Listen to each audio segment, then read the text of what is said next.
Selamat siang semua. Gimana keadaannya, sehat semua ya? Ya, sehat semua, puji syukur kalau sehat semua. Apakah sudah siap untuk mengikuti perkuliahan sejarah Eropa hari ini? Oke, sudah siap ya. Nah, teman-teman, jadi kita merefresh kembali apa yang sudah kita pelajari di pertemuan sebelumnya ya. Di pertemuan sebelumnya itu kan kita sudah membicarakan tentang sejarah Eropa pada masa abad pertengahan. Ya, abad pertengahan. Nah, teman-teman kalau masih ingat, abad pertengahan itu kan selalu diidentikan dengan abad kegelapan. Masih ingat ya?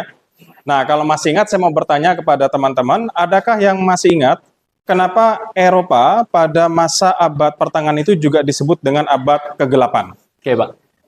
Untuk kenapa masa Eropa di abad pertengahan disebut juga sebagai abad kegelapan? Karena di zaman itu masyarakat Eropa, Pak, mereka dalam situasi politik itu masih di bawah pengaruh hegemoni gereja. Jadi dalam beberapa aspek dalam kehidupan sosial, mereka masih diatur gereja. Serta di zaman itu untuk kemajuan di bidang sains agak kurang maju dan sulit berkembang karena ada beberapa oknum-oknum di gereja yang agak membatasi hingga sulit untuk berkembang di bidang sains. Begitu, Kak. Begitu, Oke, Pak. baik, terima kasih. Kita kasih tepuk tangan ya. Ya, jadi benar apa yang disampaikan oleh teman kita, Vicky tadi. Kalau kita bicara tentang sejarah Eropa, abad pertengahan, kenapa identik dengan abad kegelapan? Ciri utamanya adalah pada masa itu Eropa hidup dalam kekuasaan gereja. Nah, persoalannya bukan pada gerejanya, tetapi persoalannya adalah oknum-oknum di gereja yang kemudian memanfaatkan otoritasnya untuk kepentingan-kepentingan tertentu, termasuk diantaranya adalah membatasi ilmu pengetahuan, ya, membatasi sains, karena otoritas kebenaran, otoritas yang kemudian boleh menentukan mana yang benar, mana yang salah, hanya gereja. Ilmu pengetahuan tidak boleh. Makanya Eropa pada masa itu dikategorikan hidup dalam abad kegelapan. Oke, terima kasih Vicky. Nah, teman-teman, hari ini kita akan berlanjut pada periode baru berikutnya. Jadi setelah kita membicarakan tentang abad pertengahan, abad kegelapan, kita masuk ke periode yang namanya periode Renaissance. Sudah pernah ada yang mendengar Renaissance? Pernah ya? Ada yang pernah? Renaissance itu apa? Kalau misalnya Anda pernah mendengar atau membaca, kalau mendengar kata Renaissance, identik dengan apa Renaissance? Ya, silakan. Oke Pak, menurut saya nih Renaissance itu identik sama kata-kata kayak perang gitu Pak. Perang, terus kayak bangkit kembali dari peradaban yang gelap tadi gitu Pak. Kasih. Oke, baik, terima kasih. Kita beri tepuk tangan ya.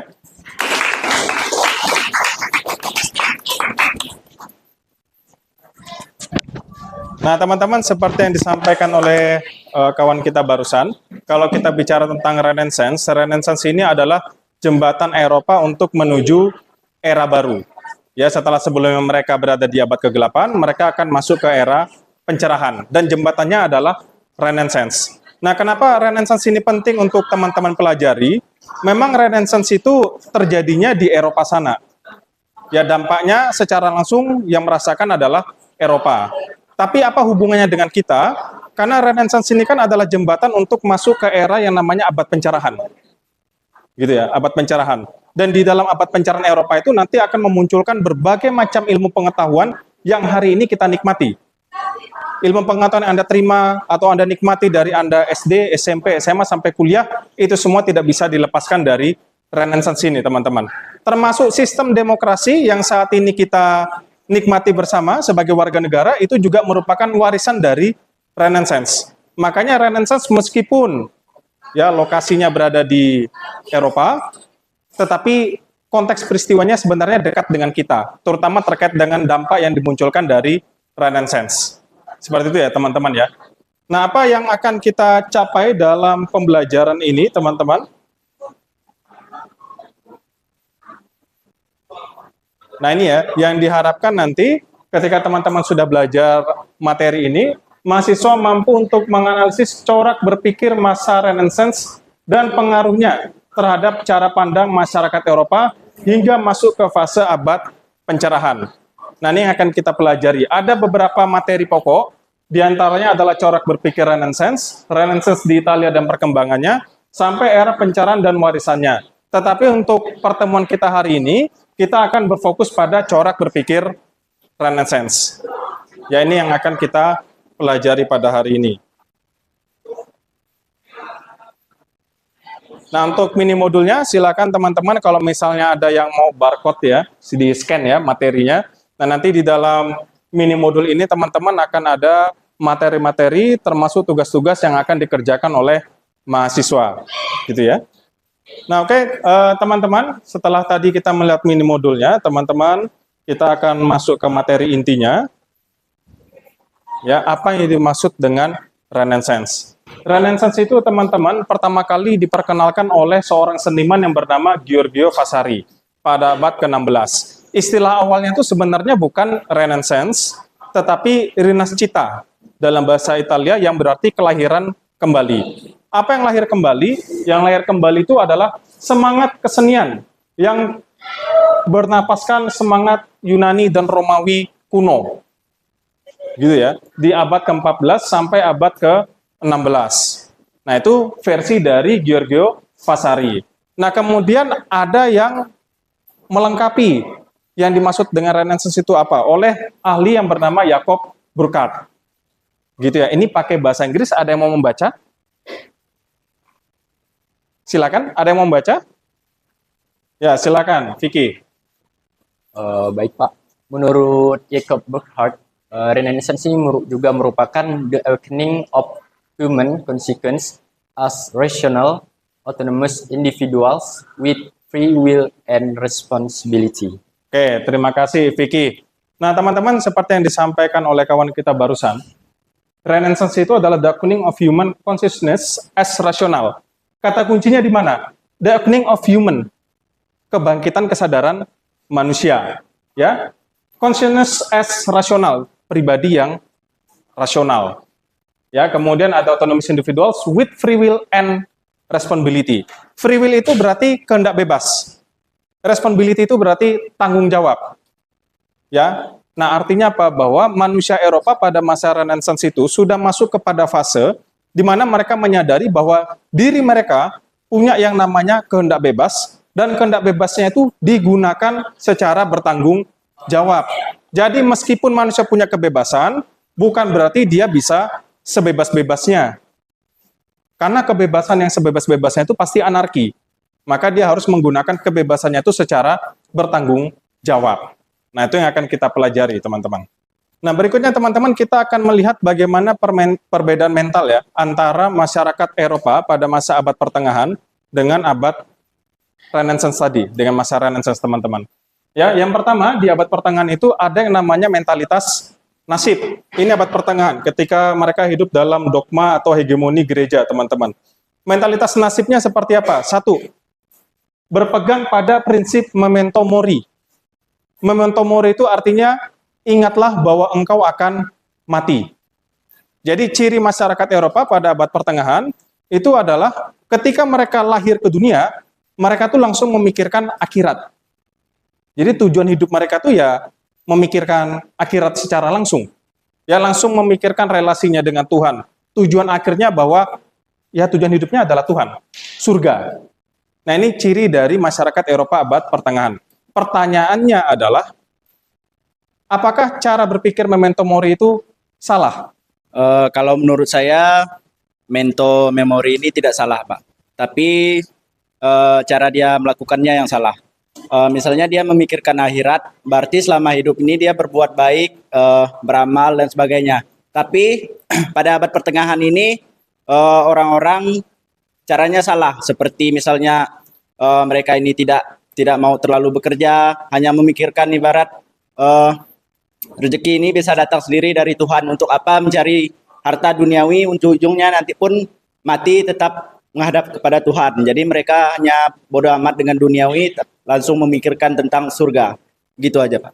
Oke, baik. Terima kasih, Paskalis. Ya, kita beri tepuk tangan untuk Paskalis.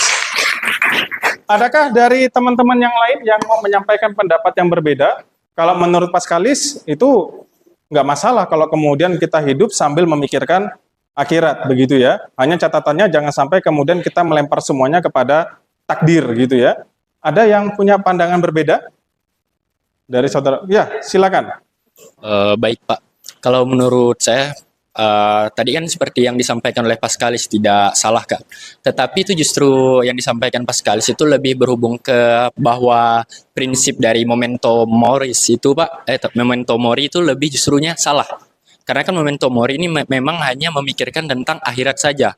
Tapi justru kayak kita semasa hidup Pak, ini jangan terlalu memikirkan akhirat, jangan terlalu memikirkan ujungnya, tetapi memikirkan juga ketika kita masih di dunia. Seperti kita harus memikirkan besok kita mau makan apa, besok hidup kita harus bagaimana, kita harus bagaimana di dunia, harus mencapai apa dan sebagainya.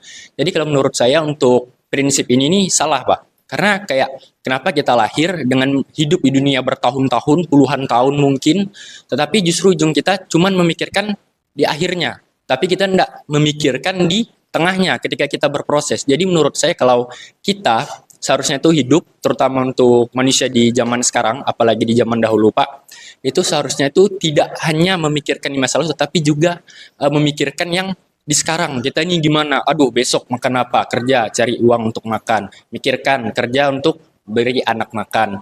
Kerja untuk kasih warisan ke anak dan cucu di masa depan gitu Pak. Jadi tidak hanya mikirkan kalau tentang ujungnya, tidak hanya mikirkan tentang akhirat atau surga begitu Pak kalau menurut saya.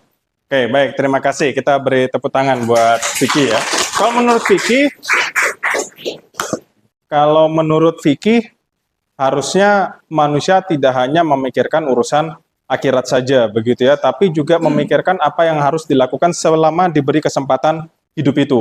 Termasuk bagaimana mencari makan, soal pekerjaan, sampai hal yang mendasar memikirkan warisan untuk keturunan kita, begitu ya. Jadi hidup itu soal memikirkan, bukan hanya memikirkan akhirat, tapi juga memikirkan proses hidup kita di dunia seperti apa. Nah, teman-teman, secara prinsip, memento mori ini kan memang dipandang sebagai kendala di sejarah Eropa abad pertengahan ya, dianggap sebagai kendala yang membuat masyarakat Eropa itu jalan di tempat, begitu. Tapi kalau kita lihat lebih kompleks, sebenarnya memento mori itu justru dibutuhkan juga.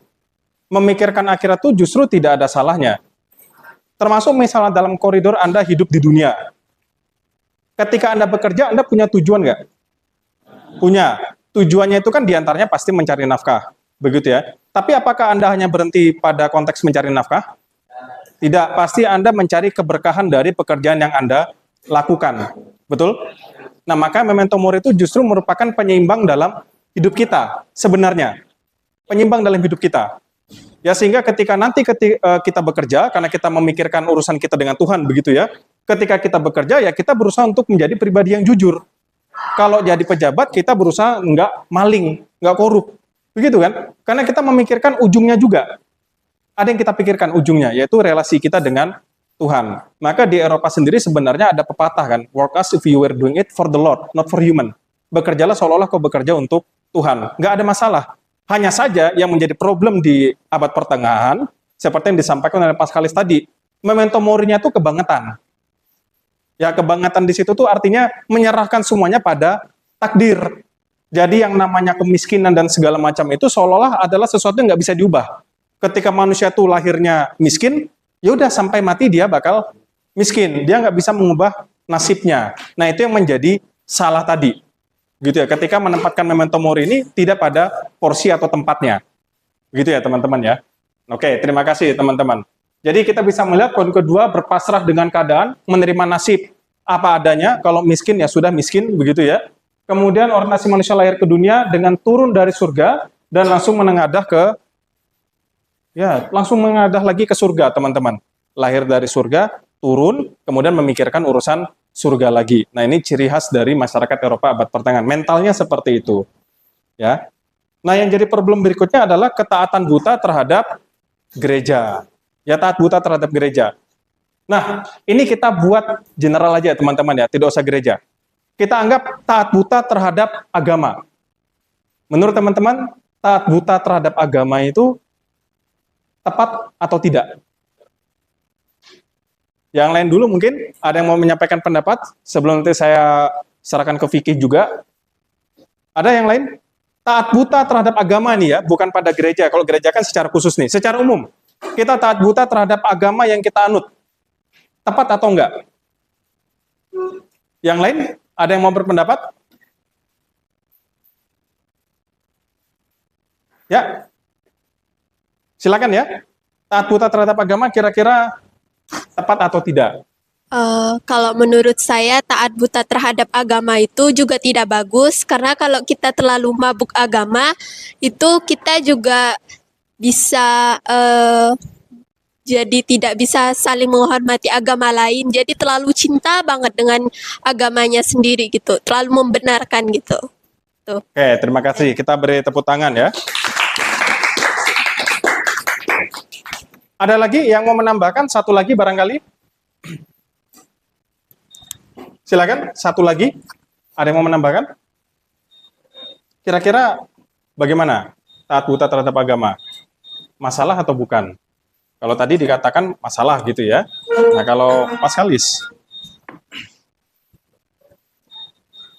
Taat buta kepada agama ini bisa seperti dia tuh terlalu memikirkan bahwa agamanya ini harus terlalu dihargai dan sebagainya. Bahkan sampai demi membela agamanya dia melupakan asas-asas norma dan dasar dari agama itu tersebut, gitu Pak.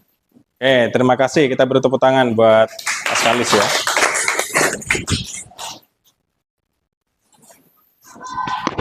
Nah, teman-teman, taat buta terhadap agama ini sebenarnya juga merupakan catatan sejarah panjang dalam berbagai sejarah peradaban, teman-teman. Termasuk diantaranya sejarah Eropa. Eropa sendiri pernah berada di fase ini. Mereka pernah taat buta terhadap agama. Dalam hal ini adalah taat buta terhadap gereja. Nah, dampaknya seperti apa? Seperti yang disampaikan oleh dua teman kita tadi.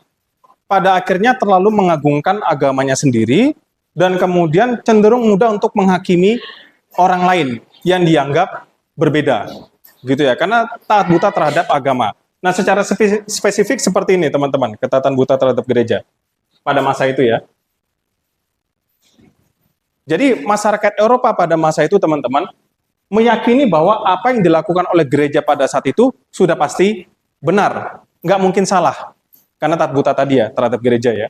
Kemudian menerima segala keputusan gereja sebagai sesuatu yang tepat tanpa mempertimbangkan kebenarannya secara rasional. Ya, apapun yang diputuskan oleh gereja, ya sudah, itulah yang dianggap sebagai kebenaran tadi. Ya, kemudian menolak segala hal baru yang tidak sesuai dengan dogma dan ajaran gereja pada saat itu. Teman-teman, ada yang tahu Galileo Galilei? Pernah mendengar Galileo Galilei? Nah, Galileo Galilei ini salah satu tokoh yang mendukung teori bahwa matahari itu merupakan pusat tata surya. Dan hari ini pun kita meyakini itu kan, matahari merupakan pusat tata surya. Sementara gereja Katolik dulu meyakini bahwa yang merupakan pusat tata surya itu adalah bumi, bukan matahari. Apa yang terjadi? Karena Galileo Galilei itu mengeluarkan pendapat yang berbeda dengan gereja, dia dihukum. Jadi hal-hal yang kemudian bertentangan dengan otoritas gereja, yang diyakini oleh gereja itu dianggap sebagai hal yang tabu. Bisa dihukum dan segala macam. Nah, itu yang membuat mereka disebut tadi, berada di abad kegelapan. Karena mau menawarkan sesuatu yang baru, mereka pasti nggak berani. Menawarkan sesuatu yang berbeda dengan yang diyakini oleh gereja, mereka pasti takut. Begitu ya. Nah, ini mentalitas masyarakat Eropa pada saat itu, teman-teman. Sebelum saya lanjut ke mentalitas masyarakat Renaissance, ada yang mau ditanyakan terlebih dahulu? Di zaman dahulu, Pak, kan ada banyak perperangan, Pak, dengan doktrin-doktrin agama. Nah, saya ingin bertanya, Pak, apakah zaman dahulu, Pak, dominasi gereja ini sangat besar hingga bisa membuat perperangan itu terjadi gitu, Pak? Sangat iya.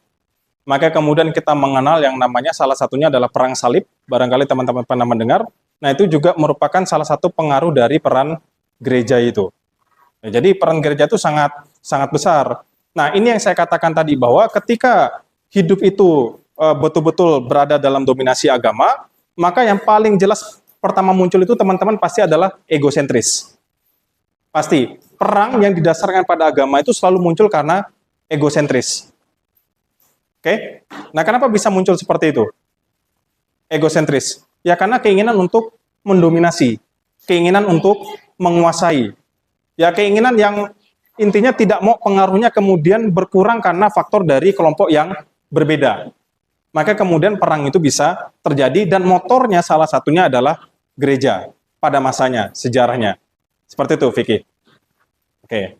Nah, teman-teman, kita bisa lanjut ke pembahasan berikutnya yaitu tentang Renaissance. Ya ini tentang pemikiran Renaissance ya. Tadi kita sudah memetakan bagaimana mentalitas abad pertengahan, kita petakan masyarakat Renaissance itu seperti apa. Perbedaannya, kalau di abad pertengahan itu kecenderungannya adalah mentalitas nasib, kalau di Renaissance itu mentalitasnya otonom. Apa yang dimaksud dengan mentalitas otonom? Kalau di abad pertengahan tadi memento mori, kalau Renaissance itu carpe diem. Bukan berarti mereka diam benaran, carpe diem itu berarti mereka punya pemikiran bahwa hidup itu cuma satu kali. Jadi tolong dinikmati. Nikmatilah kesenangan hidup, itu yang namanya carpe diem, teman-teman. Ya, keyakinan bahwa manusia itu bisa mengubah dan menentukan dirinya sendiri. Kalau di abad pertengahan tadi, teman-teman, kalau Anda dilahirkan miskin, berarti Anda berpikir bahwa saya akan miskin selamanya. Kalau di masa Renaissance ini, pola pikirnya sudah berubah. Sudah berbeda.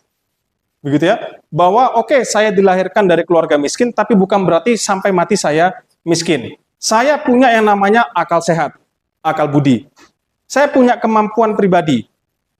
Ya, saya punya talenta. Dengan akal pikiran saya, itu saya gunakan untuk mengubah hidup saya. Dari yang sebelumnya miskin, menjadi lebih baik lagi. Lebih sejahtera, teman-teman. Jadi manusia itu dianggap punya kemampuan untuk mengelola takdirnya sendiri. Ya, kecuali soal kematian, begitu ya, kelahiran dan kematian. Tapi soal proses hidupnya, mereka bisa mengatur semuanya sendiri. Bisa dikelola, bisa diusahakan, bukan diatur. Tapi diusahakan sendiri. Melalui akal sehatnya, teman-teman. Ya, jadi ada keyakinan bahwa manusia itu lahir untuk mengolah, menyempurnakan, dan menikmati dunia. Jadi posisinya itu udah berubah, teman-teman. Posisi hubungan antara Tuhan dengan manusia. Kalau di abad pertengahan, ada keyakinan bahwa manusia itu lahir, itu pokoknya proses hidupnya sesuai dengan kehendak Tuhan. Ditentukan oleh takdir tadi. Tapi kalau di masa Renaissance itu sudah berbeda. Tuhan itu diyakini tetap ada, tapi posisinya itu seperti pembuat jam. Oh ya, jam dinding seperti itu ya, termasuk jam tangan ya. Ketika tukang jam itu selesai membuat jamnya, apakah dia menggerakkan jarum jamnya secara manual? Enggak, bergerak secara otomatis. Renaissance itu melihat hubungan Tuhan dan manusia itu seperti itu. Jadi Tuhan memang menciptakan kita lahir begitu ya, tapi dalam konteks kita hidup, semuanya ditentukan oleh diri kita sendiri, melalui yang namanya free will tadi, atau kehendak bebas, teman-teman. Oke, nah itu mentalitas otonom, teman-teman. Ya, selanjutnya ada humanisme. Jadi di masa Renaissance ini juga ada mentalitas humanisme, yaitu apa? Manusia itu punya pandangan hidup yang antroposentris. Kalau di masa abad pertengahan, yang menjadi pusat kehidupan itu adalah Tuhan, adalah Allah. Tapi kalau di masa Renaissance itu berubah, antroposentris. Pusat kehidupan itu adalah manusia itu sendiri. Pusat alam semesta itu manusia. Nah, ini teman-teman kita bisa melihat perbedaan cara berpikir secara mendasar terkait dengan masa abad pertengahan dengan masa Renaissance dari karya seni, teman-teman. Karena tadi ya, Renaissance itu kan identik dengan kebangkitan seni. Nah, kita sebelum masuk ke soal pemikiran, kita lihat dari karya seninya, teman-teman. Ada perbedaan. Sebelah kiri, ini abad pertengahan.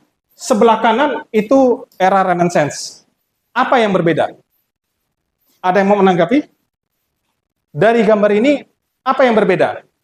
Bentuk karya seninya, tampilannya, apa yang berbeda? Silakan. Adventus bagus. Untuk yang menjadi perbedaan antara karya seni abad pertengahan dan era Renaissance ini ialah pada abad pertengahan ini lebih kayak ke agamis gitu. Dia lebih ke corak-coraknya itu dia lebih kayak keagamaan untuk satu pihak gitu. Kalau Renaissance ini dia memiliki kebebasan di semuanya. Oke, ciri kebebasannya ada di mana di Renaissance ini? Yang bisa dilihat dari karya seninya. Dari ini ya Pak, dari patungnya. Ini Nah. kan bentuk patungnya ini itu dia kan tidak menggunakan pakaian, berarti kan melambangkan sesuatu kebebasan gitu Pak. Oke, terima kasih. Kita beri tepuk tangan buat Adventus bagus ya. Ada lagi yang barangkali mau menambahkan? Sama dengan Adventus bagus? Sama ya? Oke, teman-teman bisa kita lihat. Kalau ini tuh sebenarnya karya keagamaan juga dua-duanya. Ya, satunya persembahan di kuil karya Ambrogio, satunya itu Nabi Daud. Nabi Daud. Yang membedakan tuh apa? Anda bisa melihat minimal ya dari gaya busananya. Kalau abad pertengahan itu masih cenderung tertutup karena pengaruh religiusitas itu ya, masih berpakaian tertutup. Satunya itu tanpa busana. Ini sebenarnya tanpa busana, teman-teman. Saya kasih titik hitam untuk ya masalah kepantasan gitu ya. Aslinya ini telanjang. Nabi Daud dibuat telanjang. Nah, ini adalah gambaran ya bahwa era Renaissance itu memang menjunjung kebebasan seperti yang disampaikan oleh Adventus Bagus tadi. Kita masuk ke bagian akhir, teman-teman, yaitu terkait dengan value-nya, teman-teman. Kita sudah melihat perbedaan antara masyarakat Eropa di abad pertengahan dengan abad Renaissance, masa Renaissance, teman-teman. Nah, saya ingin mengajukan satu pertanyaan kepada teman-teman, yaitu relasi agama dan rasionalitas. Menurut teman-teman, setelah melihat perbandingan masyarakat Eropa di abad pertengahan dengan Renaissance, apakah agama dengan akal sehat atau rasionalitas itu adalah dua hal yang bertentangan? Ada barisan sini dulu mungkin, ada yang mau mewakili? Belakang ini dulu. Menurut Anda, agama dengan rasional itu akal sehat, apakah dua hal yang bertentangan atau bukan? Pengalaman Anda saja, tidak usah teoritis. Pengalaman Anda saja, akal sehat dengan agama itu bertentangan atau enggak? Ya, silakan.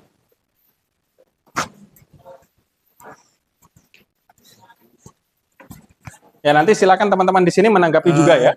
Menurut saya tentunya agama dengan akal sehat itu bertentangan, Pak. Nah, pada zaman dulu itu kan dapat dikatakanlah minim ilmu lah, Pak kan. Nah, terus orang-orang zaman dulu itu selalu bergantung dengan agama, berpatokan dengan agama. Contohnya seperti petir, bencana alam, dia menganggap bahwa itu adalah kemarahan Tuhan. Padahal seiring berkembangnya zaman dan teknologi itu dapat dijelaskan secara ilmiah, Pak. Oke, baik, terima kasih. Kita beri tepuk tangan ya. Terima kasih. Sebelah sini, kalau tadi menurut teman kita itu agama dengan akal sehat itu bertentangan dengan mengambil contoh kalau ada petir dan segala macam, dianggap Tuhan sedang marah gitu ya. Padahal kemudian bisa dijelaskan secara ilmiah. Kalau menurut barisan di sini tadi yang mau mewakili? Kalau menurut saya setuju sekali dengan pendapat Fahri bahwa sebenarnya hal-hal yang secara logika itu, maksud saya hal-hal yang secara agama itu bisa sedikit dijelaskan dengan secara logika gitu. Oke, secara logika. Berarti sependapat ya? Ya, Ada yang berbeda pendapat? Ada yang berbeda pendapat dari barisan ini?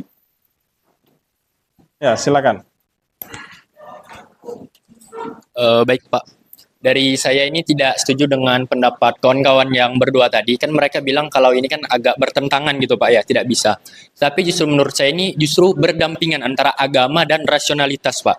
Apalagi sains. Karena saya pernah membaca sebuah kalimat, agama tanpa sains itu buta, sedangkan sains tanpa agama itu adalah lumpuh Pak. Jadi kedua-duanya ini saling berdampingan dan saling menyeimbangkan. Ibaratnya ada beberapa pengetahuan yang terdapat di ajaran-ajaran agama ini bisa dijelaskan dengan sains. Dan ada beberapa hal yang ada di sains dan bisa kita temukan juga penjelasannya di agama. Begitu Pak menurut saya. Oke, baik. Terima kasih.